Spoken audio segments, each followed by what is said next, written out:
சட்டமன்ற தேர்தலில் உங்க ஓட்டு யாருக்கு? எங்கள் ஓட்டு வந்து பிஜேபி. என்ன மாதிரி மாற்றம் வேணும் உங்க தொகுதியில் அப்படின்னு? எங்கள் தொகுதியில் வந்து மாற்றமே பிஜேபி வந்தாலும் மாற்றம் வந்துடும்.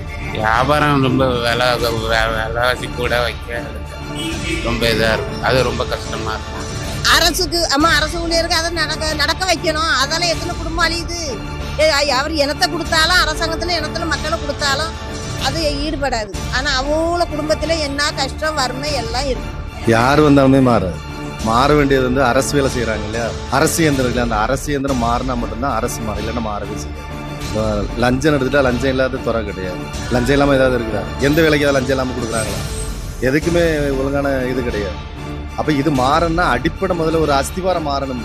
அந்த அஸ்திவாரங்கிறது வந்து அரசு இயந்திரம் மட்டும். ஆனால் வாரது திமுக தான் உறுதி. நாங்கள் ரெட்டையில தான் ஓட்டு போடுவோம்.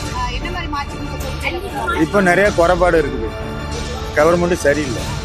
இது ஒரு ஆவாத கவர்மெண்ட். அதனால இனி வந்து வர்றது புதுசாக வந்தாங்கன்னா அவங்க வந்து நல்லா செய்வாங்க.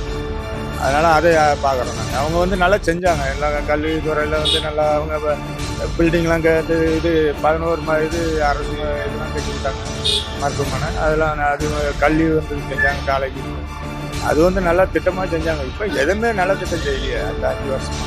தமிழ்நாடு நல்லா இருக்குன்னா திமுக காங்கிரஸ் கூட்டணி போடணும். இப்போ தமிழ்நாடு அருமையா இருக்கு. இதுல இருந்து நல்லா மக்களுக்கு சேவையில இருந்து எல்லாம் இருக்கு. மற்ற கட்சிகள் வந்தாச்சுன்னா தமிழ்நாடு இதோடையும் கீழே போகணும். மேலேயும் காங்கிரஸ் வரணும். இங்க தமிழ்நாடு நல்லா இருக்குன்னா திமுக தான் வரணும். திமுக தவிர எந்த கட்சி வந்தாலும் தமிழ்நாடு உருப்படாது. திமுக காங்கிரஸ் வந்தாலும் உருப்படும். கண்டிப்பா ஒரு மாற்றம் வரணும், புதுசா ஒண்ணு வரணும். அதாவது நாங்களே டிவி விஜய் வரணும்னு ஆசை.